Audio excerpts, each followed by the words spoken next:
Our next guest here is Giulio Prisco. He's a former senior manager on the European Space Agency, physicist and computer scientist.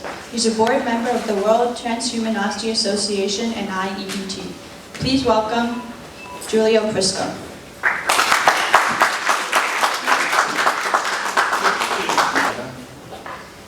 Okay, so last night I met this young man and I told him to the conference tomorrow, and he was asking me what the conference is about. I had been discussing with people all day about cosmism and our interpretation of what cosmism means. But I was very tired, so I wanted to say something simple. And what I said is that, well, look, we're going to discuss something which is one-third science, one-third philosophy, and one-third religion. Then came here on the subway this morning and I thought, well, that definition was not that bad. In fact, I think it's a good definition of the scope of our interest. And that's what I'm going to do. I'm going to talk about something which is one-third science, one-third philosophy, one-third religion. And I think there is some freedom to choose how we want to consider cosmos. We can consider it as mainly science, mainly philosophy, or mainly religion. I'm not going to tell you what you should consider that. It's a choice that everyone has to make for themselves.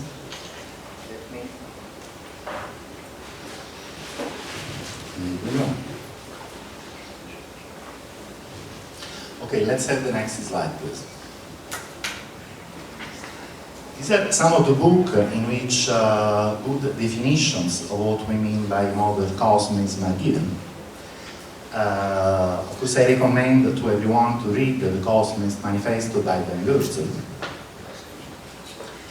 There is a recent book written by R.U. Sirius of Mondo 2000 fame, in collaboration with Ben Goertzel. It's called Transcendence, the Disinformation Encyclopedia of Transhumanism. I recommend that book as well, because it gives what I think is a very good definition of modern cosmos.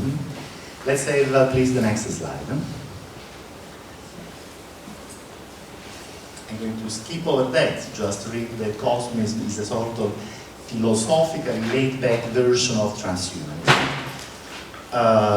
What do I mean with that? For example, let's consider the mind uploading thing that Randall was describing this morning. He gave some very specific idea about technology that can be used to implement mind uploading. I found that very interesting. I hope he's right. But if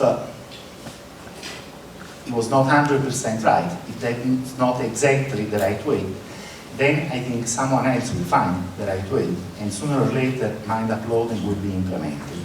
So that I'm not really committing to any specific set of technologies. I think these things will happen. They will happen in the way that we think they can happen now, or they will happen in some other ways. I think I can wait. Let's move to the next diagram, please. And this is an important concept. In fact, I'm going to read it. Cosmism believes that science in its current form, just like religion and philosophy in their current form, may turn out to be overly limited for the task of understanding life, mind, society, and reality. In other words, we know what we mean by science. We have some scientific knowledge of the universe. We have developed some religion to provide some kind of more spiritual understanding of the universe. But these are not the last words. We think science will evolve. We think religion and philosophy will evolve in ways that perhaps we are not even able to understand now. Let's move on, please. Okay, I just want to acknowledge the debt to the Russian cosmists. I won't say much. I will just recommend the book and the film. The book was written by Giorgiani. He's a a mini encyclopedia of Russian cosmist thinking. I recommend that book to everyone. It's not a big book, it's a short book. And I would also like to recommend the film, Knocking on Heaven's Door. The filmmakers are here. They are the people filming in the back of the room. I hope they want to make a sequel of their film about the evolution of cosmist thinking in the 20th century and the beginning of the 21st. Perhaps I shouldn't say that, but the film is available on YouTube. Just Google it. It's good. Let's move, please. Let's move on. The Russian cosmism was a futurist philosophy about science and about galactic colonization. It has a huge impact on the development of Russian science in the 20th century. And some of its founders were instrumental to the development of the Russian space program. The founding father of cosmism was Nikolai Fyodorov. I hope I pronounced that right. What did he say? He said that humans will become heavenly forces governing the world of the universe. We think the new cosmism, modern cosmism, global cosmism, could be a practical philosophy that will help us navigate the water of this millennium. Let's go to the next, please. Just look at this beautiful picture. It does embody the heroic spirit of space colonization inspired by cosmism. Let's move on. Let's come to Nikolai Fyodorov. I'm not going to read all that. Just underline that he thought that future generations will master nature, colonize space, and resurrect the dead. Now this last bit about resurrecting the dead from the past is what constitutes, I think, the unique contribution of Nikolai Fyodorov, who was one of the first to dare explicitly formulating the concept that someday science and technology might be able to resurrect the dead from the past. Next slide, please. Let's see what he thought about how future science and technology could achieve universal resurrection. He had some ideas grounded in Newtonian physics about going to space and finding all the molecules and all the atoms that had formed the bodies of the deceased. Then put all these molecules back together. And then reanimate the reconstructed body. I will let you read some of the words that he used. What I want to emphasize at this moment is that he was using the language and the scientific knowledge of his times, which are not exactly the same language and the scientific knowledge that we use today. But there are ways to say the same things in the language of today. Let's move to the next slide, please, and let me welcome my daughter who just entered the room.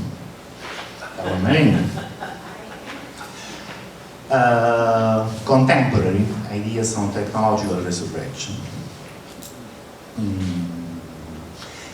There are many books written about these things,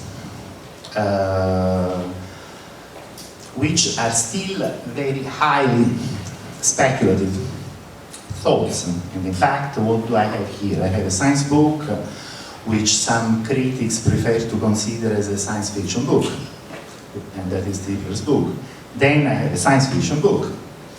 And then we have a film which has been very strongly criticized. It's the very well-known What the Bleep Do We Know? It came out like 10 years ago. perhaps a bit more. It can be criticized on the basis that, according to the critics, it's often a pseudo-scientific view of modern scientific development. What I do think myself is that calling it pseudoscience is perhaps unjustifiably harsh. Not everything that you can see in the film represents scientific consensus, but I think the film does contain some valid ideas, things that of course you have to take with a grain of salt. Like everything in science. The scientific method says that you have to take every assumptions and speculation about the universe with a grain of salt. Let's go into some more detail. I'm going to mention many things. I won't have the time to go into details of any of these things, but I like to think about this talk and this conference as the beginning of an ongoing conversation, even if we don't have enough time for questions and answers.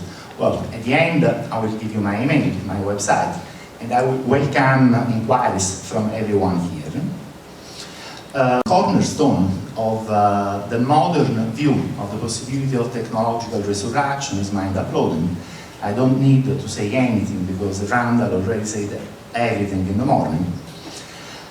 Suppose we do have mind uploading technology at some moments in the future, when 100 years, 1,000 years, 10,000 years, I don't really care.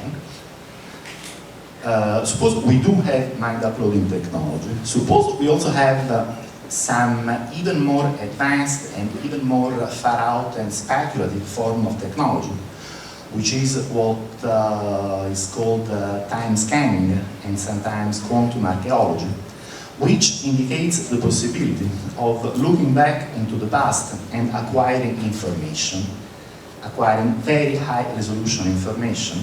Now, when you have these two technologies, and if you put these two technologies together, you could be able to look into the past, read all the content of the brain of a person living thousands of years ago, and re-instantiate the person in the reality of today. This is one possible template for the future science of resurrection. It's not the only one. In fact, there are some thinkers who put forward even more speculative ideas. For example, the idea that our reality, our universe, can be a simulation computed by some intelligent agency in a higher level of reality. Well, we are moving forward into that direction. Perhaps in a few decades our video games will be populated by intelligent beings. Perhaps we could wake up in a future version of super video games on steroids when we get resurrected. Or we might be already there, for all we know. There's just one speculative idea that I will leave hanging and move on to some more. Next slide, please. Let's move to the next. Okay, let's come to the omega point cosmology of Professor Frank Tipler.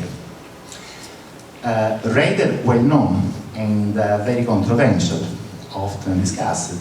What did Tipler think?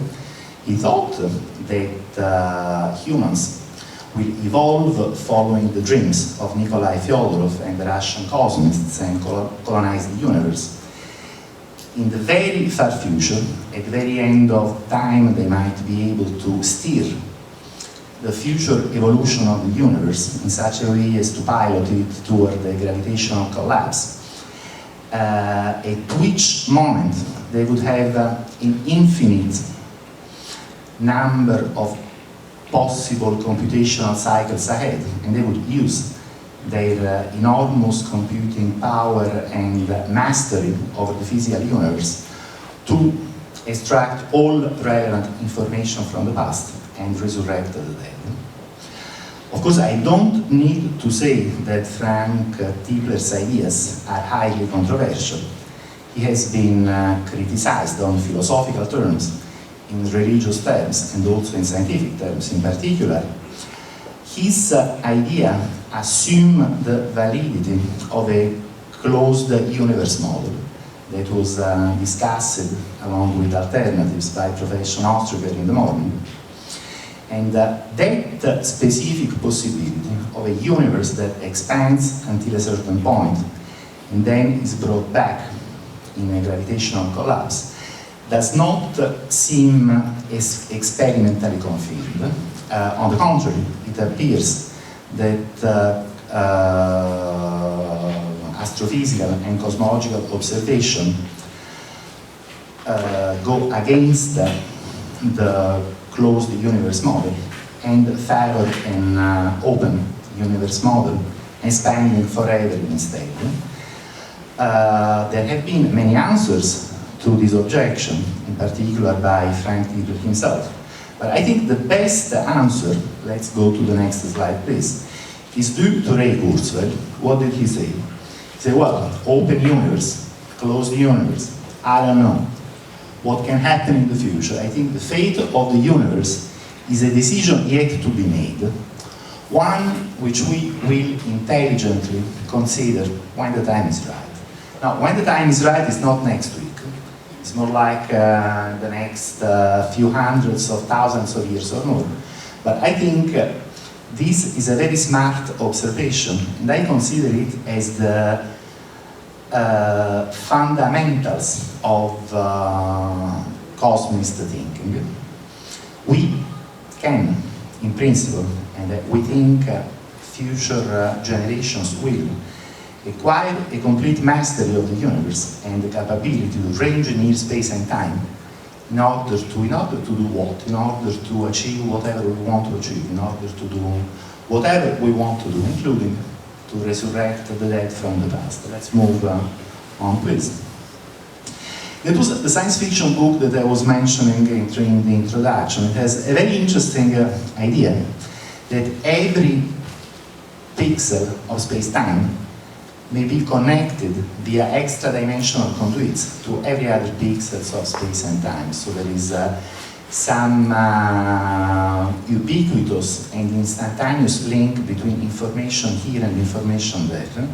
And this common information could be used in order to read the part of the space-time where another living being is or used to be, and to reconstruct him elsewhere.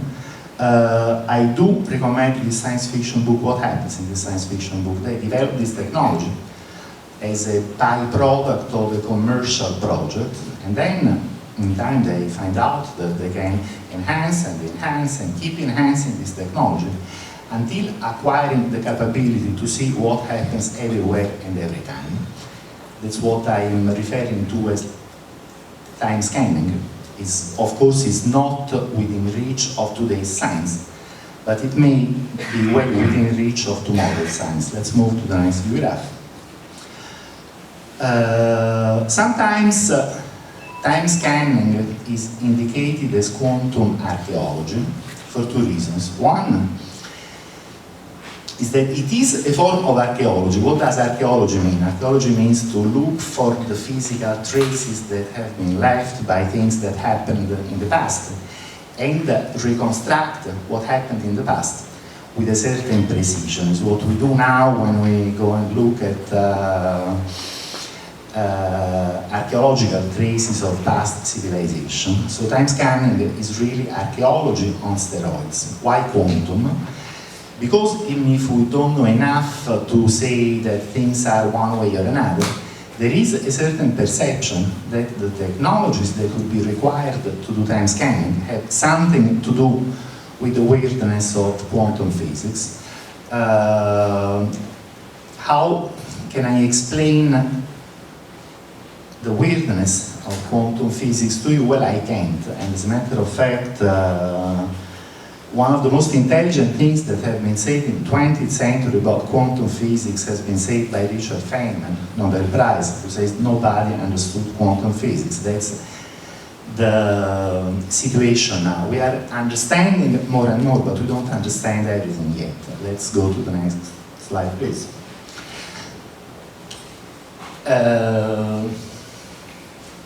You heard, I'm sure, something about quantum entanglement. What does that mean? By the way, these cartoons are taken by the film What the Bleep Do We Know? Do I have a laser pointer here? Okay, it doesn't matter. Look at the left image and the right image. You can see two particles, two blobs, two things that exist in different regions of the space-time, but they are somehow in instantaneous communication with one another, in the sense that what happens to the first is reflected on what happens to the second, and this instant correlation happens faster than the speed of light. Now, of course, for the physicists here, I must add that we don't think quantum entanglement can be used to send messages faster than light. And there is something in the laws of physics that prevents that, apparently in principle, but the fact remains that the instant correlation exists and can be confirmed in the lab. We don't know how to use this feature of quantum physics at this moment, but we do know that this feature of quantum physics is a real, experimentally confirmed, and perhaps future engineers will be able to use it in ways that we wouldn't be able to understand at this moment. Next, please. This is a very nice analogy, a very nice way to try to explain something of quantum mysteries in a visual language that everyone can understand, at least in part. So you have these two computer screens and you see two different things on the two screens. They are not the same thing, they look like each other perhaps, but they are definitely different. Only that at a certain point you notice that there are correlation between what you see on the two screens. For example, when the fish in the first one turns left, the fish on the second screen also turns left. You can do experiments by putting the two screens into different places in very far location, perhaps out of each other's light cone, and the correlations are still there. When the left fish moves right, the right fish moves left, something like that. And you wonder, well, but what's that? Is that faster than light correlation? Can I use it to communicate faster than light? Can I use it to communicate with other times? Well, the answer turns out to be no. Because the two fishes are really two different images of the same fish in an aquarium. You see in the image above, they are captured by two video cameras at two different angles and sent to the two different screens. So there is nothing that you can do from the first screen to send a message to an observer sitting at the second screen. But the correlations are still there. Correlations are there. Reflects in underlying reality, which is deeply different from the reality that we intuitively assume. How can I use this effect? Well, I don't know, but I'm sure future engineers will be smart enough to find out. Next, please. There could be time loops in which events that happen in the future have some kind of effects on events that happen in the present in ways that we are not able to visually understand. But as it was pointed out in one of the talks this morning, there are solutions to the Einstein's equations of general relativity that say exactly that. Our reality may contain time loops. How will future engineering exploit time loops? Again, I don't know, but I'm sure they will find out. Next, please. Okay, now I don't really want to go into mysticism. Is there anyone who is not familiar with what the expression Akashic record means? Raise your hand. Everyone knows. No, you don't. So it is the idea that everything that happens everywhere, including things that happen in your mind here and now, are kind of stored, recorded into some hidden dimension of reality. It's the basis of theosophy, a cultural movement, occult movement at the end of the 19th century. It's the basis of the theories of reincarnation that you find in Eastern religion. I don't know if the Akashic records exist. What I do know, because I don't see any other possibility, is that if the Akashic records exist, future science will be able to discover them, will be able to understand them, and will be able to read the content of the Akashic records to accomplish many things, including, once again, resurrection. Next. Perhaps the three-dimensional world that we see around us is not the complete universe. Perhaps we are missing higher dimensions that we wouldn't be able to visualize with our intuition limited to 3 dimensions. There was a quite well-known, how to call it, mathematics fiction book written in the 18th century. It was called Flatland, where the author imagined the experience of a being living in a 2-dimensional universe. And at some point in time, this being is visited by a sphere, something that lives in our 3-dimensional universe. And the book goes to make very interesting observation about the apparent paradoxes that could arise in that situation. But these paradoxes, at the end of the day, are not paradoxical at all, because they simply reflect the fact that the inhabitant of the flat land can only see a part of reality, which is not the whole of reality. Let's move to the next. I think I have mentioned the possibility that our reality is simulated by agencies in higher dimensions of reality. Now, what I want to emphasize here is that the idea is really indistinguishable from religion. How so? Our reality has been created by somebody. Check. That's the same thing that religion says. The creators are, by definition, in this context, omniscient, omnipotent, and omnipresent. Check. That's the same thing that religion says.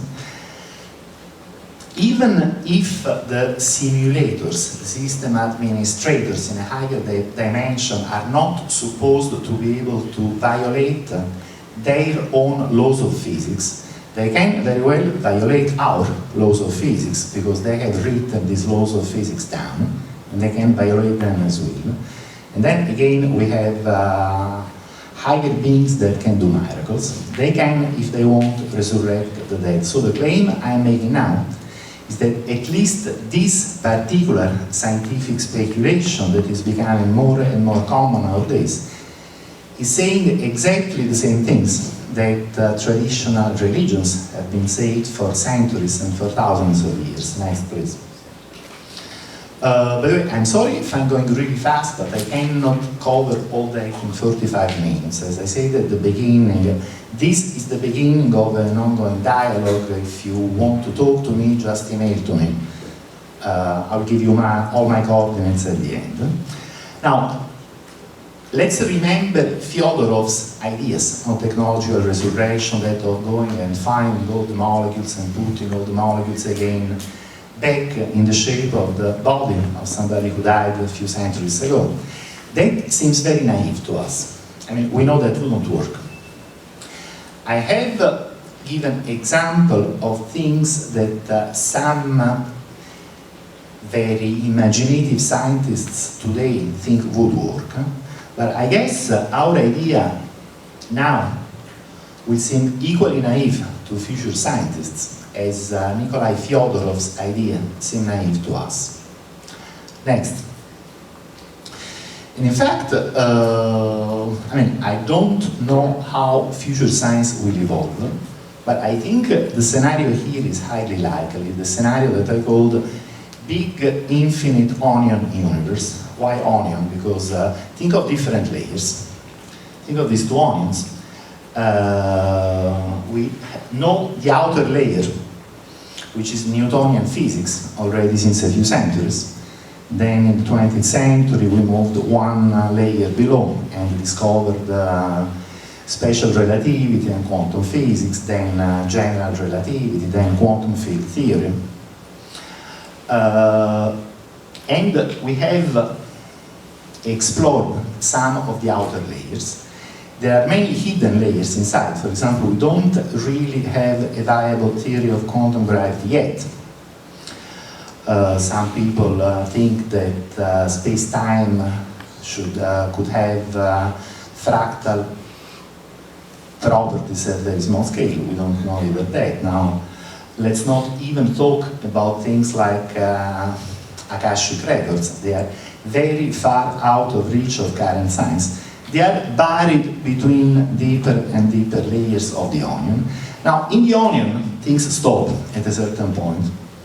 You see that there is a last layer, but perhaps reality doesn't have a last layer, and that would simply confirm the intuition of William Shakespeare, who said that there are more things in heaven and earth that our philosophy can contemplate.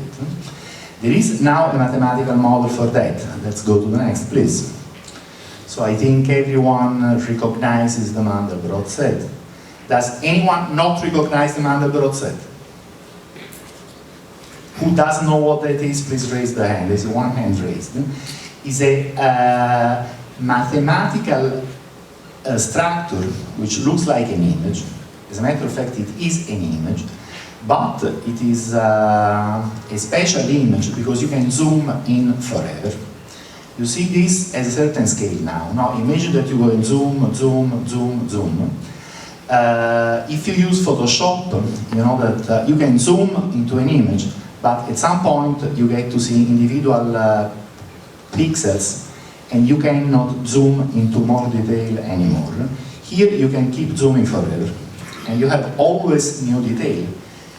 With this specific mathematical set you see things that look like the screen, but they are never exactly identical, they never repeat themselves. You keep finding new detail forever, and I think that's exactly what will happen to future science. We'll go into the fractal onion zooming down, down, down, down in an infinite number of levels, and we will always find new things and discover new features of the universe that we could not discover in the previous layer. Do I know that this will be the evolution of science? No, I don't, but I think it's a highly likely possibility. Next. Right, okay. I said at the beginning that at least 1/3 of what I want to say is about religion. I'm going to use the term religion explicitly. I hope nobody has a problem with that. How?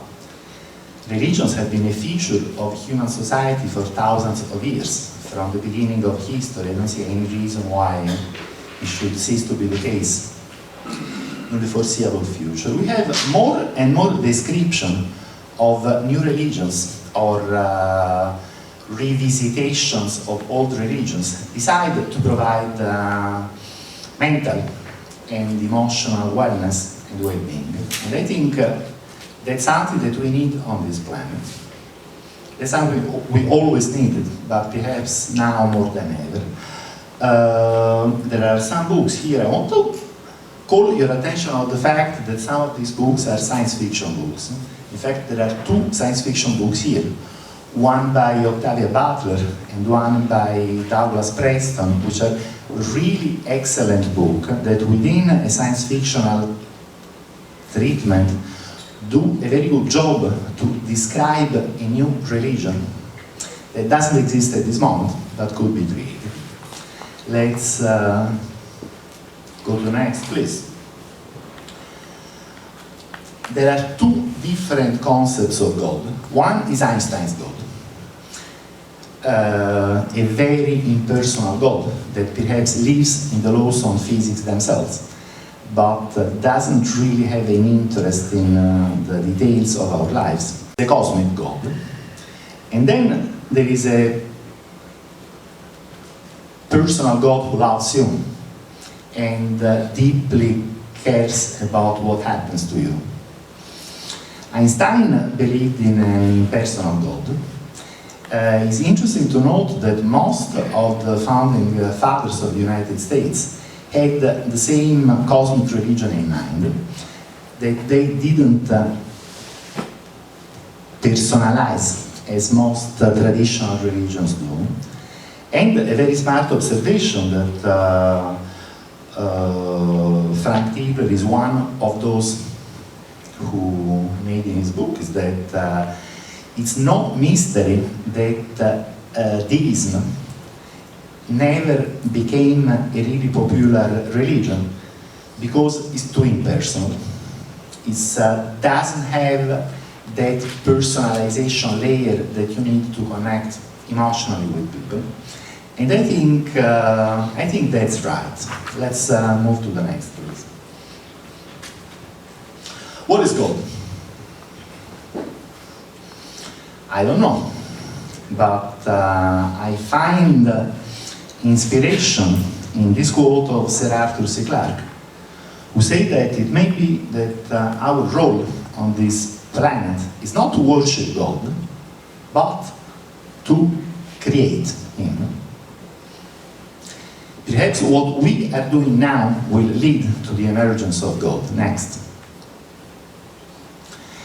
I always like the chance to quote Richard Dawkins. Of course, everyone knows who Richard Dawkins is. The commander-in-chief of the new atheist movement, who said, that was, I'm not making that up, it was in a New York Times interviews, well, maybe it wasn't the New York Times, it was the Guardian or something else. Anyway, he said that it's highly plausible that in the universe there are godlike creators. As a matter of fact, if you read the God Delusion, his most known book, there is a chapter known Little Green Man, I think, where he expands on this consideration and says a lot of interesting things about godlike creature in the universe. Now, what should we call this extremely advanced civilization? We can call them many things, and I think there is nothing wrong in calling them gods, because from our point of view, they have all the properties that we attribute to gods. Let's move to the next. Let's zoom a little bit between this one and the next. Go back. No, back. One back. An alien god, now go forward. A future god. It has an iPhone, so it must be some kind of descendants of today's human. I think there is a very definite possibility that future humans will spread to the star and join the community of galactic gods, join the community of extremely advanced civilization out there in the universe. We will become like gods. Next one. That, for example, is not as heretic a religious notion as it may seem. Because, for example, the doctrine of the Mormon church is very much comparable with the idea that humans will become like gods. In fact, you can read that in the Mormon scriptures. God was once like man, and man will become like God. There is a Mormon transhumanist association. Those who are not familiar with it are invited to Google that up, and I think you will find what you see at least interesting. They do have an yearly conference, which I think so far has been the closest conference to this one. It is usually held in Salt Lake City in the first week of April. I usually go there, And if you want to join, I look forward to seeing you there in April. Next. This again, the concept of time loops. What we are doing leads to the emergence of God in the far future, but due to weird aspect of time physics, perhaps those future events can find a way to make their influence felt here and now. As a matter of fact, I'm going just to mention that the beginning line in the Bible, I am what I am, it seems, I don't speak ancient Hebrew, but it seems that the correct translation of that is I shall be that I shall be. Not I am, but I shall be. Let's move to the next, please. Now, since I understand that I only have a few minutes left, I will start to go faster. I just want to underline the importance of this point. Hope in resurrection is something that can give hope, happiness, and strength. And therefore, I think that the concept of technological resurrection should be a part of any practical philosophy or religion designed for our times. Next. Which is very compatible with teachings of William James. If we really want to achieve something, we may likely to find ways to make that happen. Next. Next, please. I don't really have time to go into details of the problem of evil. How can God, who is supposed to be good and very powerful, tolerate the existence of evil in the universe? I don't really have time, and that would really require an entire conference dedicated to the problem of evil. It can be shown that there are physical and logical reasons that would limit the omnipotence of any logically possible God. Perhaps God is just trying to do his best, but perhaps his best is just not good enough. An analogy that I like to make, let's move to the next. I'd like to introduce you my dog. I love my Sasha very much. She's the sweetest thing in the world. I'm much smarter than her. But I love her anyway. I do my best to protect her. I can protect her from many things. Unfortunately, sometimes my best may not be good enough, but I keep trying, and perhaps this is a good analogy for the relation between people and God. Next. I think I will completely skip comments on atheism. I will just read one from science fiction writer Charlie Jane Anders, who said that smug atheists should perhaps read more science fiction. Next. This is an important point. We find two very different things coexisting in traditional religions. We have a cosmic part, what I call cosmology, having to do with the ultimate meaning of it all, physics, reality, the nature of reality, space and time and all that. But in traditional religion we have something superposed to that, which is what I call the geography, the provincial details of our little lives on this little planet. And sometimes we have something even worse than geography. We have zoning laws having to do with what we are allowed or not allowed to do. I think religion would work much better without that. I don't really think God cares about that. And in fact, next, what I want to propose to conclude, next, is a very simple reformulation of what I have said. We will go to the star and find gods, build gods and become gods, and resurrect the dead from the past with advanced science, space-time engineering and time magic. God is emerging from the community of advanced forms of life and civilization in the universe and able to influence space-time events anywhere, anytime, including here and now. And a God elevates love and compassion to the status of fundamental forces, key drivers for the evolution of the universe. This is what I believe. This is my interpretation of Cosmism. Let's go to the next, I have almost finished. So I have a discussion group, a working group about things at the intersection between science, religion and technology,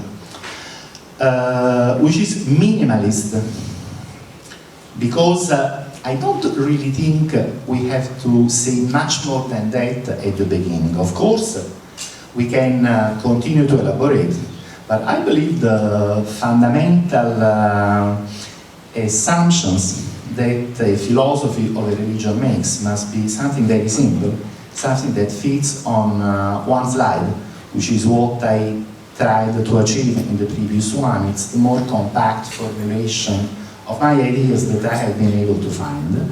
Next one. And this is not a revelation, this is work in progress, it's a project, and you are very much and very warmly invited to participate. You can see here the coordinates of my website. There is also a Facebook group, as it usually happens today in social media. We'll find out that most interaction happens on the Facebook group. Here is my email. You are very warmly invited to write to me. I think this is the beginning of an ongoing dialogue, and I look forward to making friends with all of you. I'm writing a book. It's going to be called Tales of the Turing Church.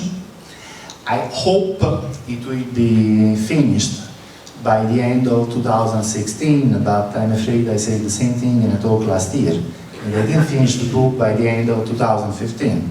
So that I will just try to finish the book as fast as I can. And I would like to thank you very much.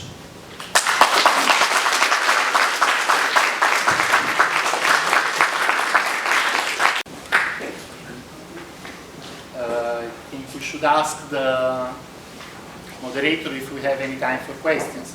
Love, you have any time? Love? Okay.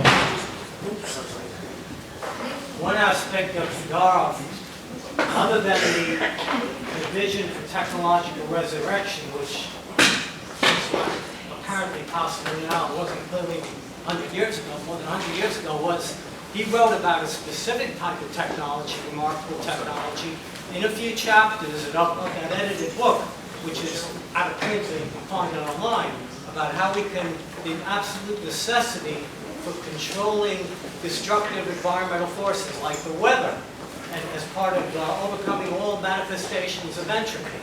And he wrote there was knowledge, Russian and American knowledge of how we can harness lightning and use sound, electricity to impact the weather and harness electricity. And there are recent patents. I knew a lady in New York patented something called an atmosphere modification satellite, 1983, mechanical engineer. Unfortunately, she's dead. You know, a long story, but the point is that people think about he's some theoretical guy who proposed some visionary things. Just when you read the real technology he wrote about in a few chapters, you'll understand his importance and how science has not really kept up, not only much with the technology, but with the overall vision of the necessity to do it, and have the military use instead of using guns horizontally, you can use sound vertically to affect the weather in a beneficial way, if that's your overall policy. So, just want to add that. Well, I do have a huge admiration for Fyodor because he understood that some things will be possible. At the same time, I do not think that given the state of advancement of science at his time, he could ever been able to formulate detailed plans for how to make these things happen. And in fact, you were talking about weather. And let's very humbly acknowledge the fact that even though we do understand the physics upon which the evolution of weather is based, we are not yet able to predict the weather of next week. In general, here in New York, you cannot predict the weather of next hour, unfortunately. But the thing is that now here we are talking of things of which we don't even know the fundamental physics principle. So I think we wouldn't be able yet to formulate any detailed model for these things to happen. Okay, thank you very much, especially for the example of two screens when your very simple explanation of It's not my example, it's due to physicist David Bohm. Anyway, okay, but my question is, if we have technology for resurrection, how we are going to resurrect people as babies, as young beautiful guys, or as old person who is just now died? How we are going to resurrect them? Suppose you are to be resurrected, what of these three options would you choose? I am not, it's not a question about me, it's a question... No, but that's my point. I think it's an individual option, and we can let the individual concerned make the choice.